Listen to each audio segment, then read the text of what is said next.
الحمد لله رب العالمين والصلاة والسلام على نبينا محمد وعلى آله وصحبه أجمعين أما بعد فيقول الله سبحانه وتعالى في تنزيله الحكيم بعد أعوذ بالله السميع العليم من الشيطان الرجيم بسم الله الرحمن الرحيم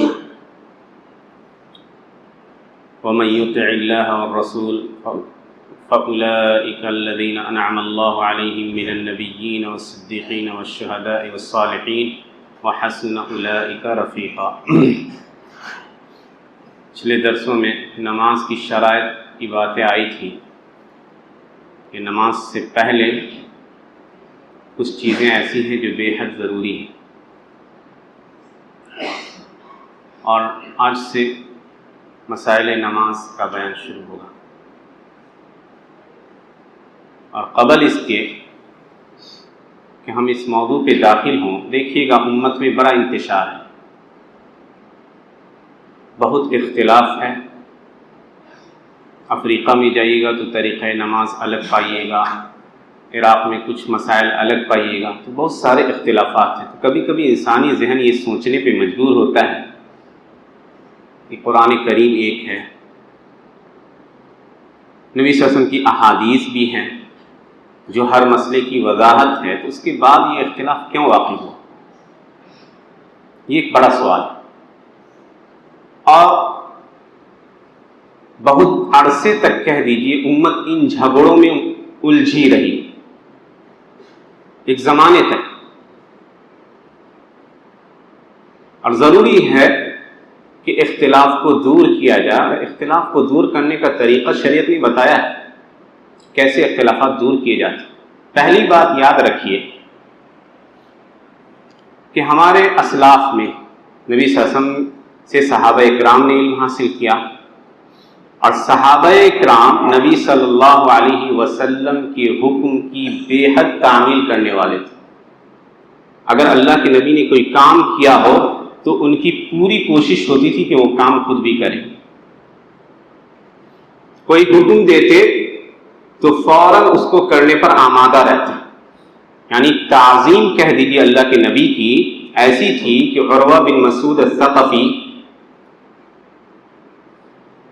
جو اس وقت مسلمان نہیں ہوئے تھے، حدیبیہ کے موقع پہ سن 6 ہجری میں وہ ایک وفد کی صورت میں مکہ والوں کو ریپریزنٹ کرتے ہوئے آئے تھے نبی صلی اللہ علیہ وسلم کے پاس صلح کی بات چیت کے لیے۔ اس سے پہلے بہت سارے لوگ آئے اور ناکام ہو گئی تھی بات چیت، تو انہوں نے نبی صلی اللہ علیہ وسلم کے ساتھ صحابہ اکرام کے سلوک کو دیکھا کہ کیسا بیہیو کرتے ہیں اپنے نبی کے ساتھ۔ تو جب لوٹ کے یہ مکہ گئے تو کہا واللہ یا اہل مکہ، اللہ کی قسم اے مکہ والوں، لقد وفدت علی قیصر وکسرى والنجاشی وملوک اخرى، اللہ کی قسم میں قیصر و کسریٰ، روم کے بادشاہ قیصر سیزر، ایران کے بادشاہ کسریٰ اور مصر کے بادشاہ اور حبشہ کے بادشاہ نجاشی، ہر جگہ گیا۔ کسی بادشاہ کے درباری کو اپنے بادشاہ کے لیے اتنی عزت اور تعظیم کرتے نہ دیکھا جتنا اصحاب محمد کو کرتے دیکھا۔ اللہ کی قسم وہ وضو کرتے ہیں تو ان کے بچے ہوئے وضو کے پانی کو لینے کے لیے ایسا لگتا ہے کہ جھگڑ پڑیں گے۔ جب وہ تھوکتے ہیں ان تنخم نخامتن، تو وہ تھوک ان کے زمین پر نہیں گرنے، ان میں سے کسی کے ہاتھ پہ پڑتا ہے، وہ اپنے جسم پہ مل لیتے ہیں، اور جب وہ گفتگو کرتے ہیں تو ایسے خاموش ہو جاتے ہیں جیسے کہ ان کے سروں کے اوپر پرندہ بیٹھا ہوا۔ اتنی تعظیم تھی، اور اسی لیے اللہ کے نبی سے انہوں نے سیکھا تھا آپ کے حکم کی تعمیل کرنا۔ اللہ کے نبی صلی اللہ علیہ وسلم نے ایک شخص کو کہا جو بائیں ہاتھ سے پانی پی رہا تھا، بڑا فیشن ہو گیا۔ سلمہ بن اکوع رضی اللہ عنہ کہتے ہیں کہ ایک شخص کو اللہ کے نبی نے دیکھا کہ بائیں ہاتھ سے پانی پی رہا ہے، تو کہا کہ دائیں ہاتھ سے پیو، اشرب بیمینک، تو کہا کہ دائیں ہاتھ سے نہیں پی سکتا، حالانکہ ٹھیک ٹھاک تھا، وہ بس اکڑ اور غرور کی وجہ سے اس نے ایسا کہا۔ اللہ کے نبی نے کہا لستطعت، آج کے بعد سے تم نہیں طاقت رکھو گے کہ دائیں ہاتھ سے پی سکتے۔ زبان نبی سے کلمہ نکلا اور اس کے بعد اس شخص کا دایاں ہاتھ ایک طرح سے کہہ دیے پیرالائسس کا شکار ہو گیا، نہیں اٹھا سکا۔ تو نبی صلی اللہ علیہ وسلم کی سنت کی مخالفت کا نتیجہ لوگوں نے بھگتا ہے جنہوں نے مخالفت کی، اور اسی لیے صحابہ چھوٹی چھوٹی سنت میں بھی اللہ کے نبی کی پیروی کیا کرتے تھے۔ حضرت ابوبکر صدیق کہتے ہیں کہ اللہ کے نبی نے جو بھی کام کیا ہے میں اسے کرنے کی کوشش کرتا ہوں، کیونکہ مجھے ڈر ہے کہ اگر میں وہ کام چھوڑ دوں تو میں گمراہی کا شکار ہو جاؤں گا۔ اللہ کے نبی صلی اللہ علیہ وسلم نے حج کیا اور آپ کا حج قران تھا۔ قران کا مطلب ہوتا ہے حج اور عمرہ کی نیت ایک ساتھ کی جائے، احرام نہ باندھ کھولے انسان یہاں تک کہ حج کے ارکان سے فارغ ہو جائے۔ لیکن آپ کی خواہش یہ تھی کہ حج تمتع کیا جائے۔ تمتع کا مطلب ہوتا ہے کہ آپ جائیے میقات پہ اور اس بات کی نیت کیجئے کہ اے اللہ میں حج کے ساتھ عمرے کی نیت کرتا ہوں۔ عمرہ کرنے کے بعد انسان حلال ہو جاتا ہے، پھر 8ویں تاریخ کو حج کے احرام باندھتا ہے جہاں وہ مقیم۔ تو اللہ کے نبی کو لگا کہ اس میں امت کے لیے آسانی ہے، راحت۔ چنانچہ بعد کے زمانے میں حضرت ابوبکر، عمر اور عثمان رضی اللہ عنہ، چونکہ ان کو پتا تھا کہ مکہ والے حج کے مہینے میں عمرہ کو ناپسند کرتے ہیں، اسی لیے حج تمتع سے وہ منع کرتے تھے۔ اللہ کے نبی کی خواہش کا انہیں علم نہیں تھا، چنانچہ وہ منع کرتے تھے۔ عبداللہ بن عباس رضی اللہ عنہما انہوں نے کہا کہ اللہ کے نبی نے حج تمتع کرنے کا حکم دیا ہے، خواہش کا اظہار کیا تو کرو۔ تو لوگوں نے کہا کہ ابوبکر، عمر ایسا کہتے، کہا اللہ کی قسم تم پر آسمان سے پتھروں کی بارش برس جائے، میں کہتا ہوں اللہ کے نبی نے کہا، تم کہتے ہو کہ حضرت ابوبکر اور عمر نے کہا۔ عبداللہ بن عمر سے بھی یہی بات کہی گئی کہ آپ کے ابا جان منع کرتے ہیں اس سے اور آپ کہتے ہیں کہ کیجئے۔ کہا کہ میرے ابا جان کی پیروی کرنی ہے یا اللہ کے نبی صلی اللہ علیہ وسلم کی؟ تو اس معاملے میں وہ اپنے والد کی بھی بات سننے پر آمادہ نہیں ہوتے تھے۔ عبداللہ بن عمر کا ہی قصہ ہے کہ انہوں نے کہا کہ عورتوں کو مسجد میں آنے سے نہ روکو، کیونکہ اللہ کے نبی نے کہا ہے لا تمنعوا اماء اللہ مساجد اللہ، اللہ کی بندیوں کو اللہ کی مساجد کی طرف آنے تک نہ روکو، اگر وہ آنا چاہتی ہیں تو ان کے لیے انتظام ہو۔ بہرحال مسجد نبی میں ہمیشہ سے رہا۔ ان کے ایک بیٹے تھے بلال نے کہا کہ اللہ کی قسم ہم انہیں روکیں گے۔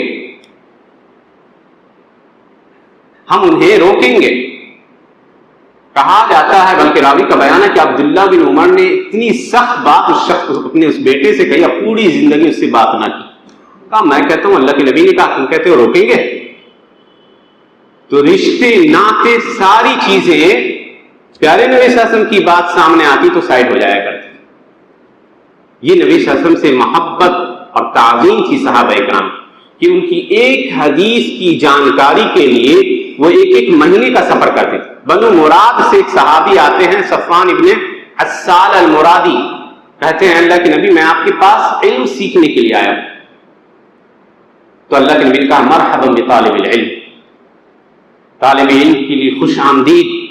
تو صحابہ کرام نے کہہ دیجئے کہ انتہائی مشقت اور پریشانیاں جھیلی ہیں اللہ کے نبی کی سنت کی حفاظت کی۔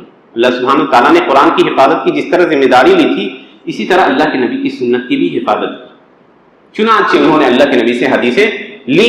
صحابی مشہور ہیں، حضرت ابو ہریرہ بتا چکے ہیں کہ کس طرح وہ نبی صلی اللہ علیہ وسلم کی حدیثوں کو یاد کیا کرتے تھے۔ اللہ کے نبی کی وفات کے بعد صحابہ نے اللہ کے نبی سے روایات کو کم کیا، کہا کہ کثرت سے اللہ کے نبی سے حدیثیں مت بیان کرو، ایسا نہ ہو کہ لوگ جھوٹ باندھنے لگے۔ پھر اللہ نے اچھے لوگوں کی جماعت پیدا کی جن کو تابعین کہا جاتا ہے۔ ان لوگوں نے صحابہ سے حدیثیں لی اور انتہائی ایماندار دور گزرا ہے۔ جھوٹ کا تصور بہت مشکل تھا، بہت مشکل۔ بس بسا اوقات لوگ مکہ کے رہنے والے ہیں تو مکہ میں جتنے علماء تھے صحابہ کے میں سے ان سے علم حاصل کرتے. مان لیجیے حضرت علی کوفہ میں تھے یا عبداللہ بن مسعود رضی اللہ عنہ یا عبداللہ بن ابی اوفا، تو ان سے وہاں کے لوگوں نے علم حاصل کیا. مصر میں رہنے والے نے حضرت عامر بن عاص اور ان جیسے صحابہ جو وہاں مقیم تھے ان سے علم حاصل کیا. تو صحابہ بکھر گئے تھے جب فتوحات کا دائرہ اسلامی ملک کا دائرہ بڑھتا چلا گیا. اب آئیے تیسرا دور جو تبع تابعین کا دور کہلایا. یہ اہم نقطہ ہے جو اس اختلاف کو سمجھنے میں جو ہماری امت میں دیکھنے کو ملتا ہے کہ آمین کہنے پہ، رفع الیدین کہنے پہ چھوٹے چھوٹے مسائل پہ جھگڑوں کا انبار لگتا ہے، ایک دوسرے کے لیے غلط کلمات لوگ کہتے ہیں. اس کو جانا جائے کہ کیوں ایسا ہے. تبع تابعین نے جو تابعین کے بعد کا طبقہ ہے انہوں نے تابعین سے روایت لی اور ان میں اماموں کا دور شروع ہو جاتا ہے. اماموں کا دور سنہرا دور کہلاتا ہے تابعین کا، جو 100 ہجری کے آس پاس مرے تھے، جن میں حضرت سعید بن مسیب، عروہ بن زبیر، سلیمان بن یسار، خارجہ بن زید بڑے مشہور جو فقہائے سبع مدینہ کے کہلائے 7 ستارے. پھر ان کے بعد امام زہری کا دور آتا ہے، ان کے شاگردوں میں پھر امام مالک بن انس، امام ابو حنیفہ رحمۃ اللہ علیہ، ان لوگوں کا دور آتا ہے. ایک چیز جو واضح رہے کہ ایک کنسپٹ ہے کہ ہمارے یہاں 4 امام کا ہے نا، کہتے ہیں کہ چاروں امام برحق ہیں، چاروں نے جو کہا وہ صحیح ہے. ان اماموں میں سے اور امام 4 ہی نہیں گزرے، یہ ایک غلط کنسپٹ ہے کہ امام 4 ہی رہے ہیں، ایسا کچھ نہیں. بڑے بڑے امام گزرے اور ان سب کے اپنے اپنے فالوور تھے. مان لیجیے دربھنگہ شہر میں ایک عالم ہے، ان کو مانتا ہے تو وہ جو بات کہتے ہیں ان کو فالو کرتا ہے. تو مدینہ میں مان لیجیے امام مالک کا دور آ رہا ہے تو ان کے ماننے والوں کی بڑی تعداد رہی. اسی شہر میں اور بھی علماء تھے، عبد الرحمن بن ابی ذئب، ان کو علماء نے مانا.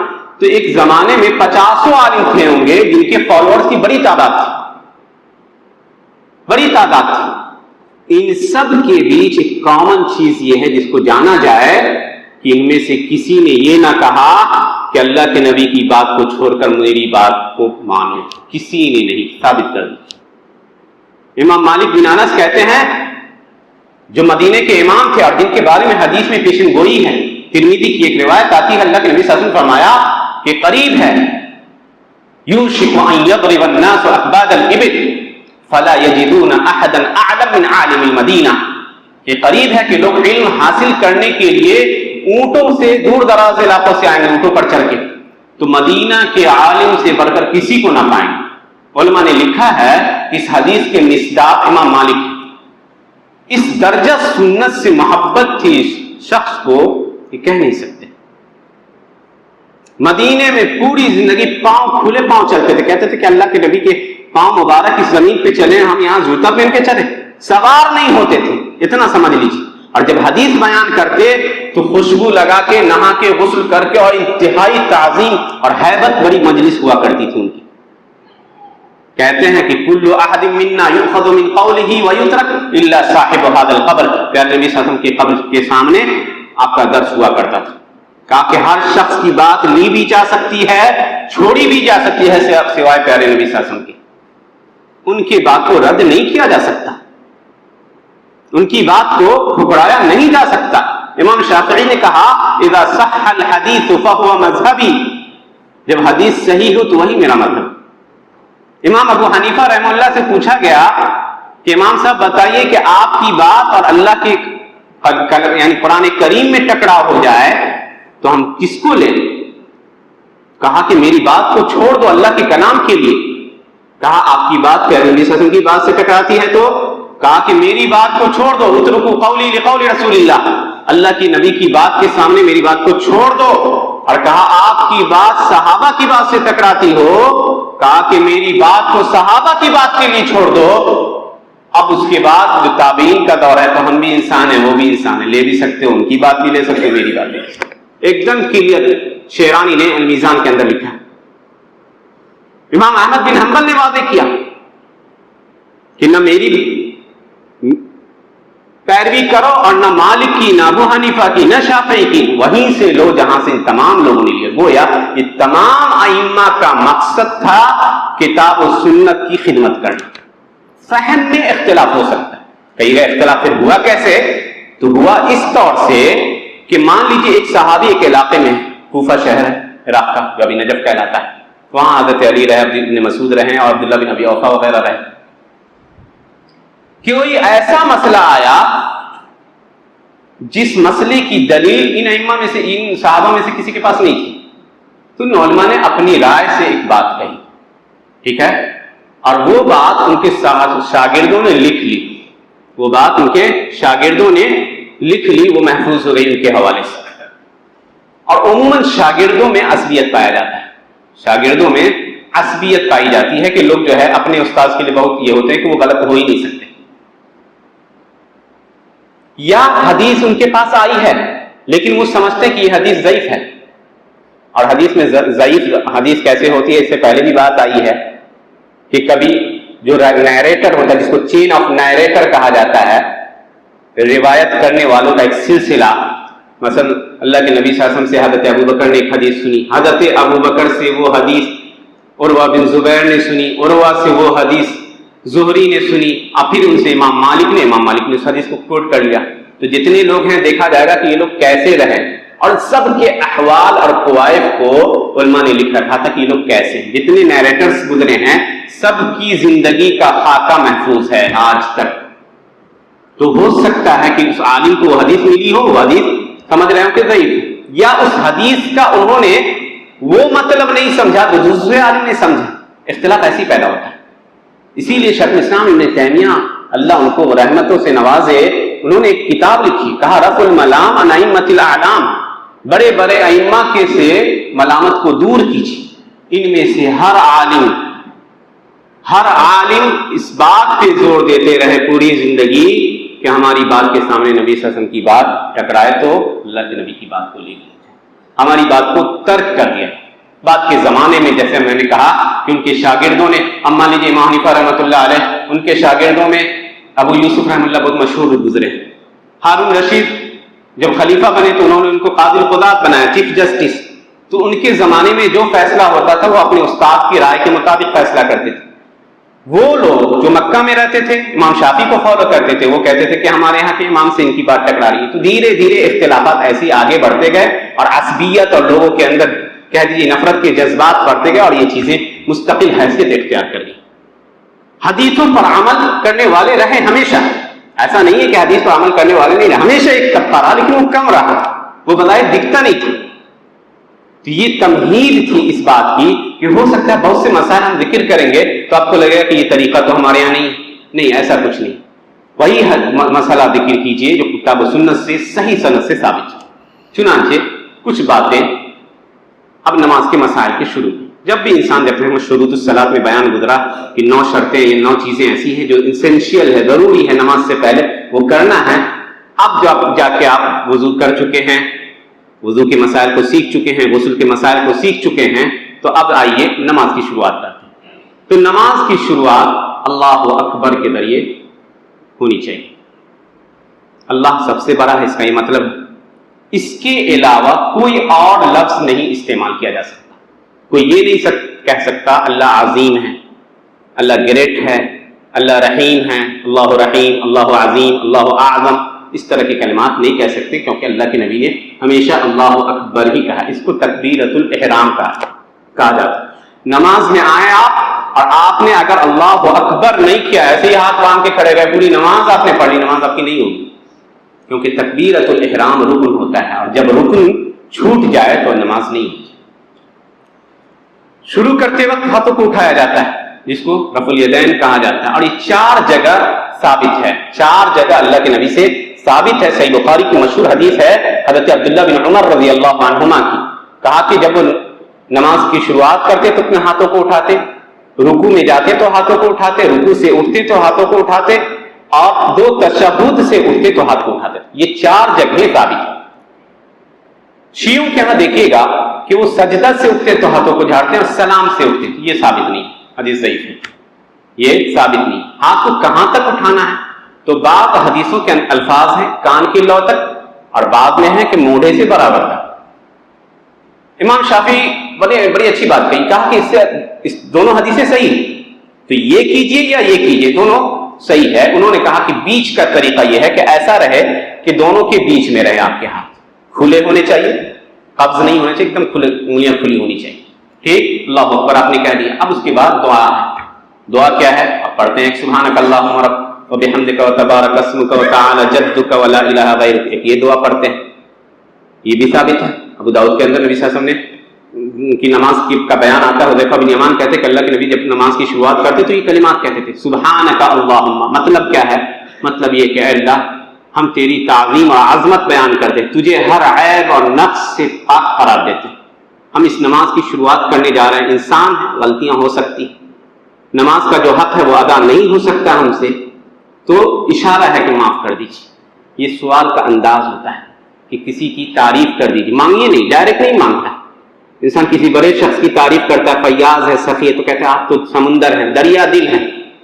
مانگ نہیں رہا لیکن سمجھ رہا سامنے والا کہ یہ مانگ رہا ہے ہم سے, تو یہ اشارہ ہے. تو اللہ سبحانہ و تعالیٰ کی ذات بے عیب ہے, بے نقص ہے, تو انسان شروعات کرتا ہے بحمدک, تیری تعریفوں کے ساتھ, وتعالی جدک, تیری شان اور عظمت انتہائی بلند ہے, ولا الہ غیرک, تیرے علاوہ کوئی معبود برحق نہیں ہے. ایک یہ دعا ثابت ہے. ایک دعا اور ثابت ہے صحیح بخاری کے اندر, اللہم باعد بینی و بین خطایایا کما باعدت بین المشرق والمغرب. اللہ مجھے اور میری گناہوں کے درمیان اتنی دوری کر دے جتنا مشرق و مغرب کے درمیان دوری.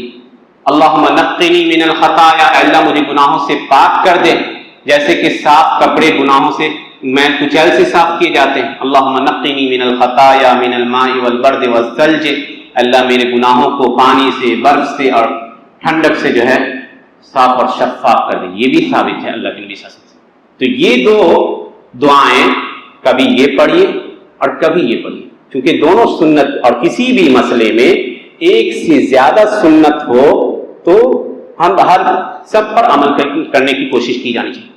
یہ نہ ہو کہ آپ دونوں کو ایک ساتھ ملا کے پڑھیں, ایسا نہیں کر سکتے. کبھی سبحانک اللہم والی دعا پڑھیے اور کبھی اللہم باعد بینی و بین خطایا.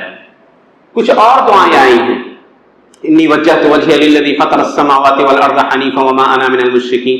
یہ ایک دعا حضرت علی بن ابی طالب کی تھی, یہ قیام اللیل کی ہے, رات کی نماز جو شروع کرتے ہیں تہجد میں, اس میں پڑھا جاتا ہے. یا اسی طرح اللہم لک الحمد انت نور السماوات والارض ولک الحمد انت قیم السماوات والارض ولک الحمد انت رب السماوات والارض. تو یہ ایک دعا ہے, لمبی دعائیں ہیں, اور آپ کو حسن مسلم یا دعاؤں کی کتابیں مل جائیں گی. تو یہ بھی دو دعائیں اور ثابت ہے. تو یہ دو دعائیں جو لاسٹ کی میں نے ذکر کی ہیں وہ تہجد کی ہیں, یا تراویح میں آپ پڑھ سکتے ہیں. باقی وہ دعا ان میں سے کبھی اس کو کبھی اس کو. دوسرا اسٹیپ, اس کے بعد آپ پڑھتے ہیں اعوذ باللہ من الشیطان الرجیم بسم اللہ الرحمن الرحیم, اور پھر سورہ فاتحہ. ٹھیک ہے, سورہ فاتحہ کا پڑھنا نماز میں ضروری ہے, اس کے بغیر نماز نہیں. یہ رکن ہے, اور پہلے بھی بات آئی کہ رکن اگر چھوٹے تو نماز نہیں ہوتی. رکن کا مطلب اللہ کے نبی صلی اللہ علیہ وسلم فرمایا لا صلاۃ لمن لم یقرأ بفاتحۃ الکتاب, اس شخص کی نماز ہی نہیں جس نے سورہ فاتحہ نہ پڑھی. اور اللہ کے نبی صلی اللہ علیہ وسلم فرمایا, مسلم شریف کے اندر حضرت عائشہ کی روایت ہے, کہا من صلی صلاۃ لم یقرأ فیہا بأم القرآن فہی خداج غیر تمام. 3 مرتبہ کہا کہ جس نے نماز پڑھی اور اس نے سورہ فاتحہ اس نے نہیں پڑھی, اس کی نماز ناقص ہے, ناقص ہے, ناقص ہے, مکمل نہیں. اور خداج کہتے ہیں اونٹنی کے اس بچے کو جو پہلے ہی جنم دے دے, کوئی فائدہ نہیں, اس کو جا کے دفنانا پڑتا. تو ایسی نماز انسان نہ پڑھے جس میں سورہ فاتحہ نہیں پڑھ رہا. سورہ فاتحہ کا پڑھنا ضروری ہے, چاہے آپ مقتدی ہو یا امام ہو, جہری ہو یا سری, سب میں ہر ایک کے لیے پڑھنا بے حد ضروری, اس کے بغیر نماز نہیں. ٹھیک ہے, اس کے بعد امام صاحب اگر جہری نماز پڑھ رہے ہیں تو سورہ فاتحہ کے بعد آپ کو خاموش رہ جانا ہے. اس کے بعد ایک مسئلہ آمین کہنے کا ہے اخیر میں. تو آمین زور سے کہنا ثابت ہے حضرت علی بن ابی طالب رضی اللہ عنہ سے, حضرت عبداللہ بن زبیر سے, کہا کہ مسجد گونج جاتی تھی, مد بہا صوت, وائل بن حجر رضی اللہ عنہ سے.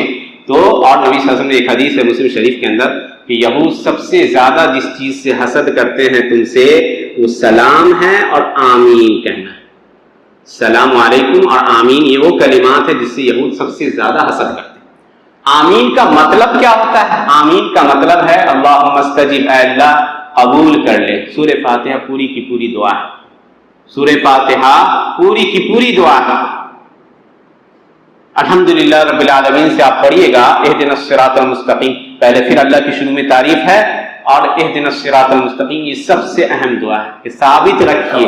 ہر نماز میں کہنے کی ضرورت ہوتی ہے کہ ہم کو ثابت رکھیے، کیونکہ اتنے فتنے ہیں کہ کب انسان گمراہ ہو جائے کوئی ٹھکانا نہیں، کوئی ٹھکانا نہیں. تو انشاءاللہ اگلے درس میں سورہ فاتحہ کی وضاحت آئے گی، نماز کے بقیہ اجزاء کی تفصیل آئے گی. اللہ سبحانہ تعالیٰ سے دعا ہے کہ اللہ سبحانہ تعالیٰ ہمیں ہر معاملے میں نبی صلی اللہ علیہ وسلم کی پیروی کرنے کی توفیق عطا فرمائے. آمین. وآخر دعوانا الحمدللہ رب العالمین. السلام علیکم ورحمۃ اللہ وبرکاتہ.